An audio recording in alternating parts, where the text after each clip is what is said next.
Qu'est-ce qui se passe si on prend un personnage de comics, la mode du début du 19e siècle et qu'on les met ensemble?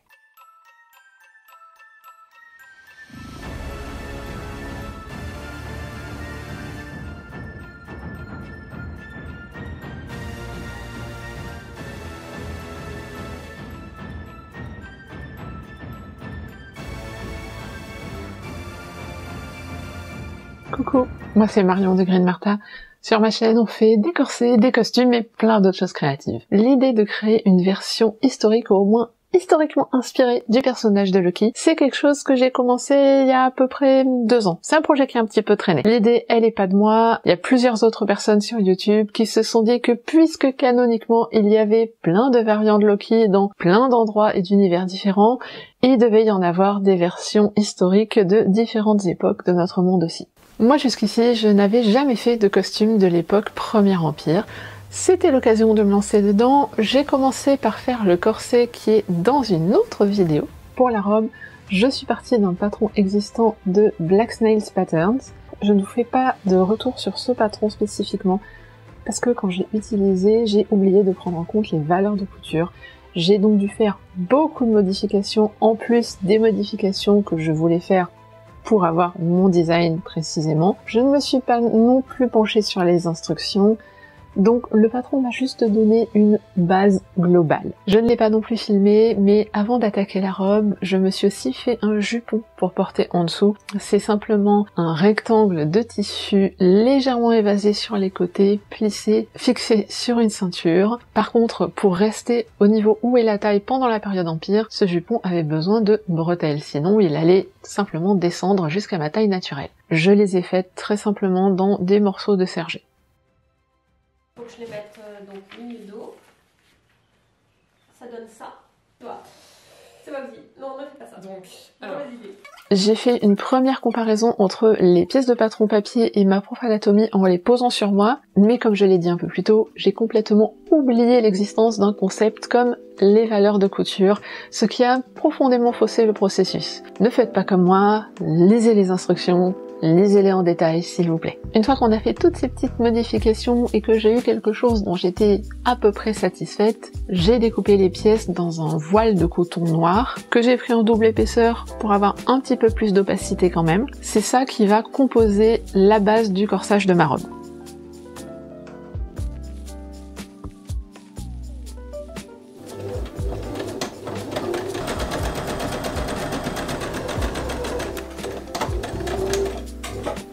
J'ai assemblé puis fait un essayage avec le dos, les côtés et les bretelles du corsage. Je savais que je voulais que mon corsage se ferme devant par une pièce froncée sur une coulisse, donc quelque chose d'ajustable.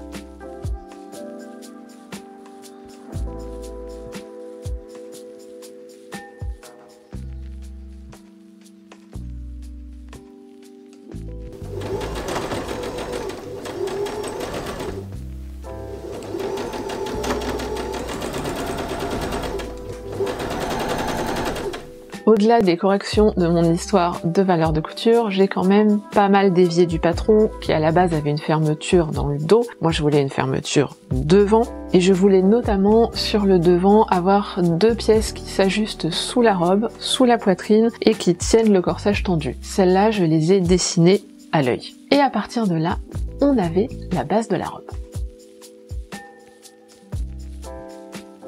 J'ai eu beaucoup de moments de doute, j'ai passé pas mal de temps à fixer, refixer, rebouger des tissus sur mon mannequin, à regarder dans le vide aussi, à faire des essais de placement avec les tissus que j'avais. Il faut dire que pour ce projet, j'ai travaillé avec principalement des chutes et des restes de projets soit de mon atelier, soit de l'atelier d'une collègue. J'avais un assemblage de matériaux divers. Je savais que je voulais de la brillance et je voulais des textures différentes tout en restant dans des teintes de noir et vert avec des pointes de doré. Mais la contrepartie en utilisant toutes ces chutes et tous ces recyclages, c'est que, à part pour le voile de coton noir que j'avais acheté spécifiquement pour faire la base de cette robe, dans aucun des autres tissus, je n'avais suffisamment de longueur pour constituer toute la robe. En fait, je n'avais même pas assez de tissu tout court, j'ai fini par devoir aller racheter un petit peu de tissu pour faire la jupe. Du coup, le design a beaucoup changé tout au long du projet. Il y a eu pas mal d'hésitations, mais à ce moment-là, c'était à peu près là que j'en étais. On a la base qui est un voile de coton, qui est tout simple, qui va être confortable, mais qui est un peu mat. Je vais utiliser celui-ci, qui est un tissu un peu transparent, c'est un synthétique, hein, qui est brillant avec des reflets verts selon les moments. On les voit pas forcément toujours. Là, on les voit un petit peu. J'ai un petit peu de stretch motif peau de serpent. Ça va me servir à faire la ceinture et les bracelets de manche. J'en ai pas beaucoup et vu la texture, je pense pas pouvoir faire grand chose de plus avec. Celui-ci, il va faire au moins une espèce de surtunique. Je vais voir peut-être des choses au niveau du dos avec des petits plis, il faut que je fasse des tests de texture. J'ai ce verre-là qu'il va falloir thermocoller pour le renforcer parce qu'il est trop fin, avec lequel je vais faire des appliqués dans le bas de la jupe. Et j'ai aussi celui-ci qui fonctionne pas forcément très bien, mais si on le rajoute par-dessus le voile noir, il rajoute pas mal de texture. Je vais m'en servir pour la pièce qui est ici, le devant. L'ouverture va se faire en milieu devant. J'ai déplacé, normalement il y avait une ouverture dans le dos, mais je trouve ça pas pratique du tout, donc je vais avoir une ouverture devant avec des pièces froncées là. Et j'avais pas envie que ça reste juste ça, mais je peux pas utiliser les matières comme celle-ci, qui sont trop raides et qui vont donner trop de volume. Vous voyez ce que ça donne quand on les plisse. Du coup, on va passer sur le voile à pois appliqué par-dessus le voile de coton. Il faut que j'agrandisse cette pièce parce que je la veux un petit poil plus foncée. Là, je trouve qu'il n'y a pas assez de volume et j'ai peur que du coup on voit l'ouverture au milieu devant. Cette mousseline noire, je suis pas sûre d'en faire quelque chose. J'ai aussi ce galon avec des perles dont je vais sans doute border au moins l'encolure, peut-être les bras. Alors travailler avec du fil noir sur du tissu noir, c'est déjà pas super facile, mais filmer du noir sur noir, c'est pas la joie non plus. Pour être tout à fait franche avec vous, à ce moment-là de la vidéo, je ne suis pas tout à fait sûre de ce que je suis en train de faire. Je crois que je suis en train de découper les parties que je vais froncer sur le devant du corsage. C'est uniquement une fois que j'avais les premières pièces qui étaient posées que j'ai fixé la deuxième épaisseur de voile de coton sous le bras. Je m'étais gardé les valeurs de couture accessibles et seulement bâties en place. Le tout sera fixé ensemble avec les tissus extérieurs à petits points à la main. J'ai placé une pièce de voile à pois par-dessus le milieu dos, je l'ai épinglé en place et j'ai enlevé l'excédent.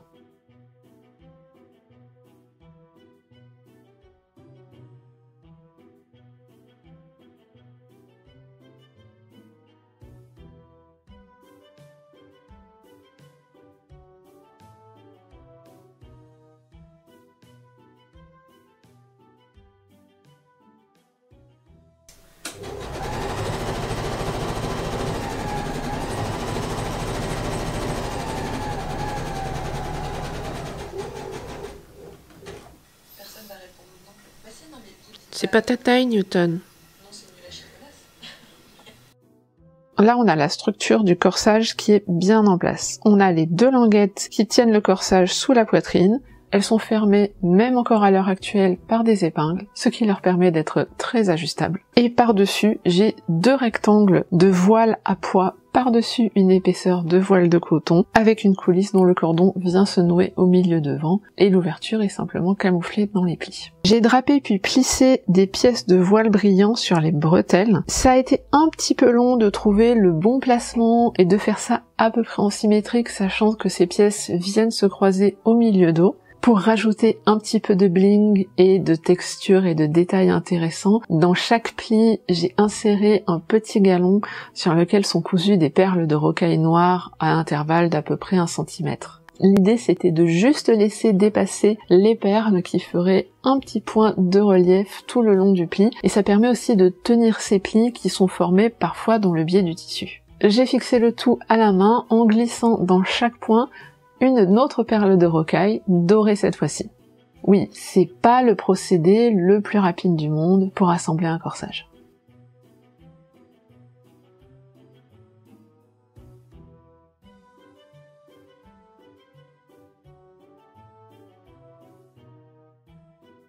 J'ai refait un essayage pour draper la pièce qui allait venir compléter le corsage sous le bras. À cet endroit-là, j'ai utilisé mon espèce de fausse peau de serpent en stretch. C'était pas non plus évident à utiliser. Entre le stretch et l'imprimé peau de serpent, les épingles laissaient des traces dont je ne pouvais imprimer que dans les valeurs de couture. L'aiguille glissait mal à travers. Ça a ralenti considérablement cette étape du processus.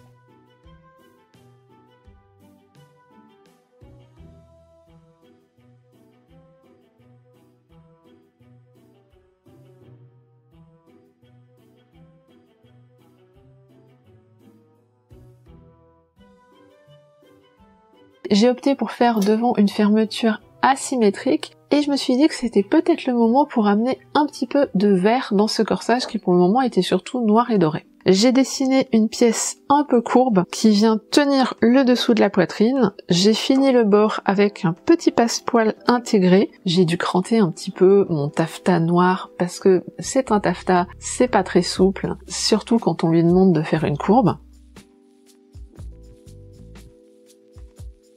En fait, j'ai bâti ma queue de rat en place, je l'ai cousue et j'en ai profité pour fixer en place un triangle de charmeuse verte.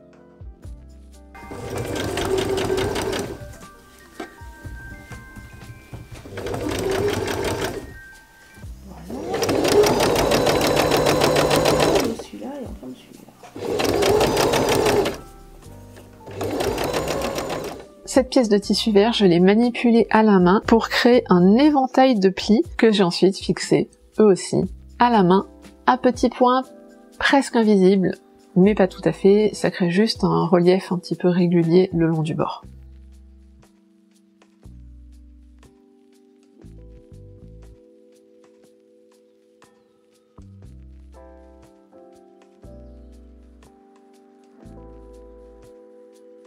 Ah oui, et j'avais aussi oublié de dire et de filmer que j'avais mis une petite pointe de verre pile au milieu d'eau.